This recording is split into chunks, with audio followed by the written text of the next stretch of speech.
I started skateboarding when I was 6 years old. I feel lucky that I once stepped on a board.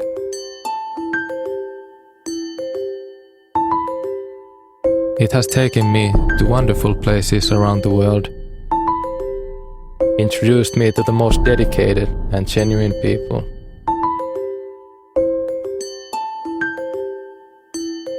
Skateboarding was a good way to express myself.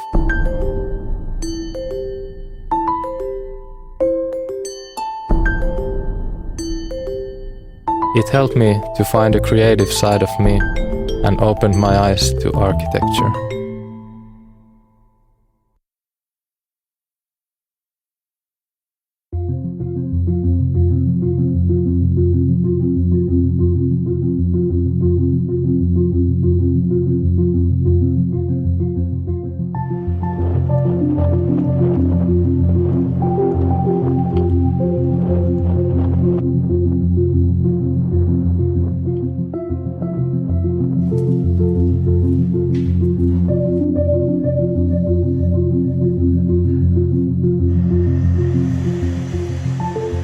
My name is Janne Saario, and I design spaces for skateboarding.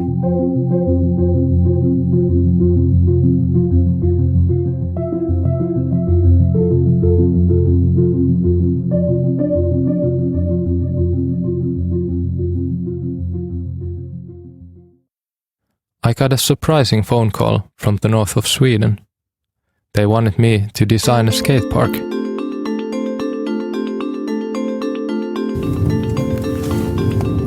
Hallå, vi är på väg. Vi väntar på den här killen på NCC, men han dök aldrig upp. Men vi är på vakten på 3 minuter. Så kommer vi. Ja, hej då. Luleå is a vivid harbour town at the very end of the Botnian Bay. The steel industry is a big part of Luleå's history. The site where the skatepark is planned has a view to Luleå's biggest steel factory, SSAB. That's the junkyard. Its junkyard was a true treasure island. We found all kind of amazing steel parts. Ladle number 167. The ladle was the greatest jewel. It was used for transporting and pouring melted steel.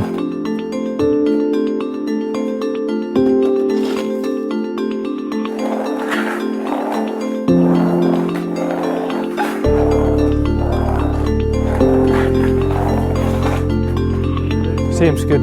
The radius it works really nice.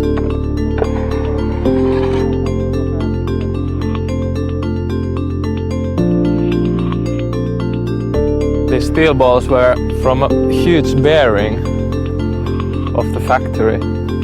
They're quite heavy.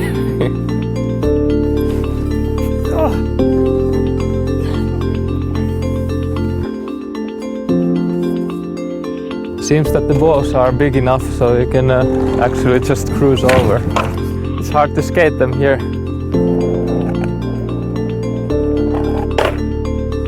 It's solid steel, so it doesn't wear off. This all came together as a perfect concept. We will make a steel park.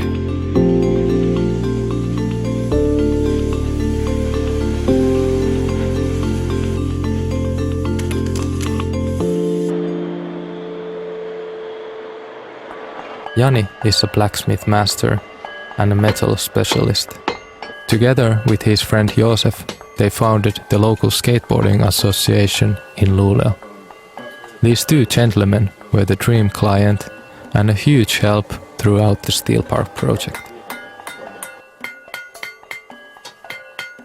In Janne's workshop, I got a chance to experience a traditional way of working steel. Janne was always building stuff. Yeah, we had these like fake skateboards, just pieces of wood with some like other piece at the tail, so it kind of felt like it would be bent, but it wasn't bent. And then the wheels were taken from some kind of office chair, wheels that turn 360, couldn't drive straight with it. We met at Torpparimäki. It was a really small community, a couple of families with children in the same age. We were never bored. We always had something to do. We always did something creative. We had our own cartoon magazine when we were 10 or something. Then we had kind of a fake rock band. We didn't play anything. And we had a concert, but they just gathered like parents and neighbors to come see us. And then we just stood there, didn't do anything. Janne must have been, I think, 15, 16 that time when I met him. And he definitely blew my mind. Like, he was completely different than what was going on, especially in the Finnish skate scene at that time. When he started doing the combos, that was really then unique. That wasn't something that anybody would have been doing at the time.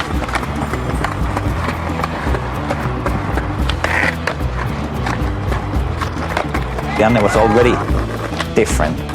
When he got on the team, like if I compared to the other kids, he knew that he wants to do something. There's so much more in life than just hop on a plane, get 200 euros in a pocket and hope for the best. So he was aware of the reality check that is going to happen in a few years. In the antiques, they had the same word for skill and art. In Finnish, they're quite similar, taito, taide. They're really close to each other. And Janne kind of transforms skill into art by reinventing simple like body movement. Skateboarding is such a creative thing that you think and feel the city or the landscape completely different way. But if you're doing tricks like Janne, you're doing sort of like a mental sudoku all the time. So quite a lot of skaters become some sort of creative personalities, and for me, Janne, to become an architect is just natural involvement from how he sees the skateboarding. Micropolis, we call it eläintarha, I think it's a brilliant thing. I love how it sits on the whole area. That's such a classical place in Helsinki, such a like heart of Helsinki, so one way. So I'm amazed that I actually even allowed to have a skate park there, and how well it fits there is amazing.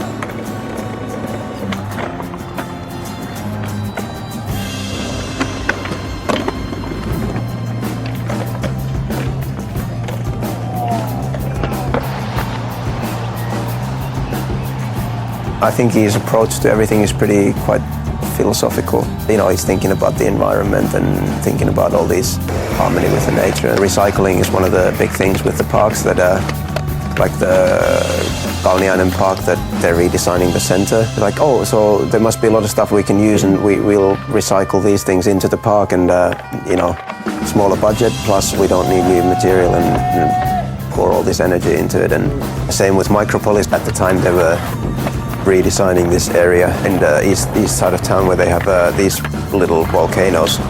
It used to be a really popular skate spot. They were saying that these are going to be torn down, and all of the older skaters were like, oh no, we can lose this spot. And they made a replica of the volcano into the park. He's thinking about all these things. When he showed me the model that he'd made before the park was built, there's all these little strips of grass and like little pathways, and it's like, yeah, you know, and so the rabbits can go from here and they get to the other side of the park. And like, what? The rabbits? It's like, what are you thinking? But that's exactly the nice little like extra bit that he puts the effort in.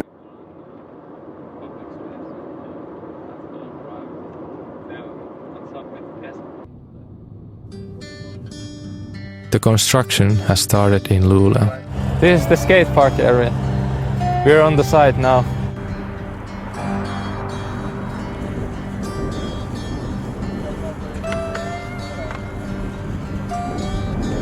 All the details needed to be discussed with the builder to make sure that everything goes well and without misunderstandings.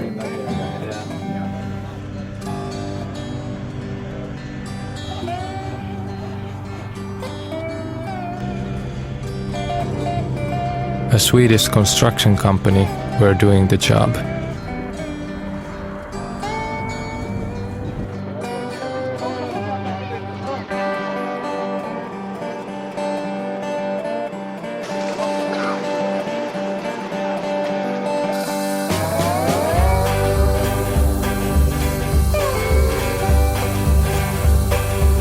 They did a cooperation with Canadian specialists who had a strong skateboarding background. These guys did all the complex concrete casts like bowls and freeform shapes.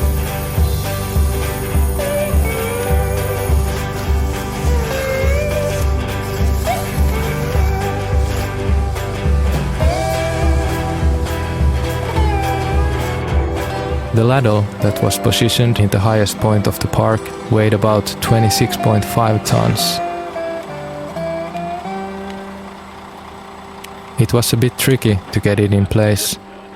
Eventually, they needed to wait until the ground was frozen to move it in.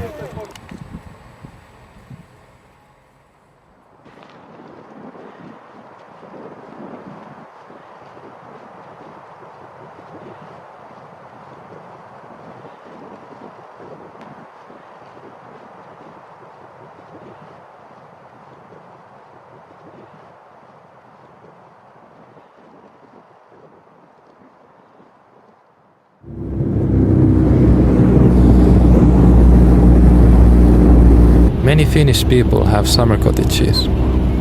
It seems to be thought as a national right to be able to escape the city and go back to nature.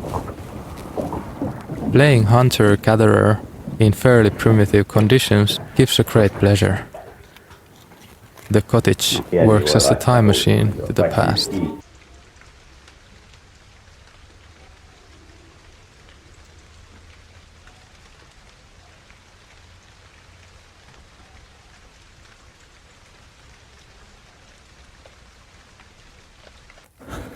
I have a primitive need to give form. The feeling of belonging to surrounding environment gives me comfort. This is the moment when I can work freely, without unnecessary and additional limitations. Oh, look what I found. It's a bird, but it's been partly eaten. There's just me, material and physics.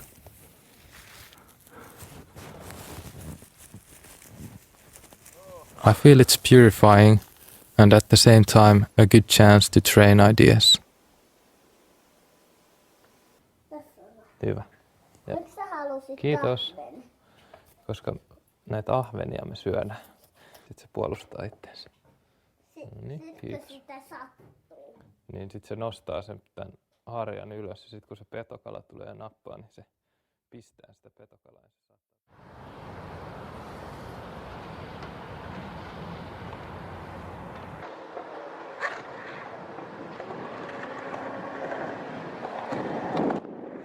A long adventure has come to an end.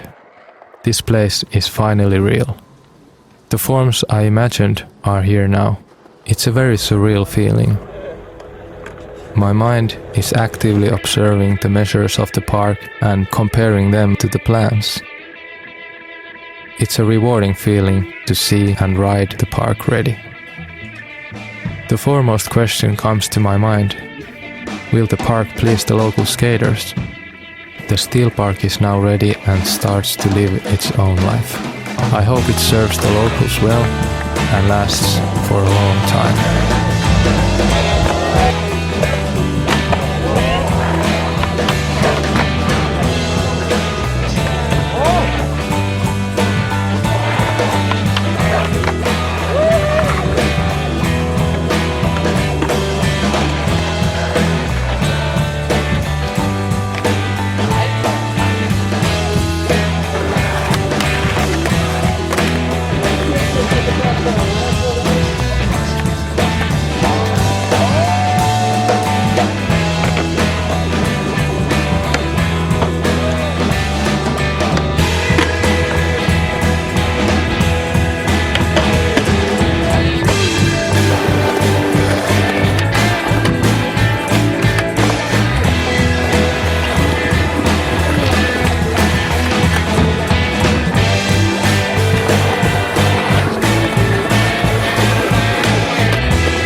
In everything Janne does, there's always this approach that you don't just have something you want to put somewhere. You go there and you explore and you discover and you try to communicate with the environment. There's no level of narcissistic selfishness about Janne skateparks. I love the fact that he's not just doing a typical skate park where you get the pyramid, the bank, and that's it. And he can actually do stuff that sits so well in the city. Janne can see stuff with his feet, like feel how the ground feels. Skateboarding gives you an extra eye for that thing. It's like feeling the ground and the materials and everything in a very different way. I remember vividly the places where I spent my childhood and teenage years. Schoolyards, parks, playgrounds, fields and forests were the places where we used to hang out. Certain colors, materials, overall feeling of the space and tiny little details are burned into my subconsciousness. I feel that the landscape of my childhood is a richness that I can carry along through my life. Young people's environment matters a lot. I want to keep developing places for the youth. They have such a receptive and visionary mind. The endless wandering is a quality to hold on to. This is my second nature.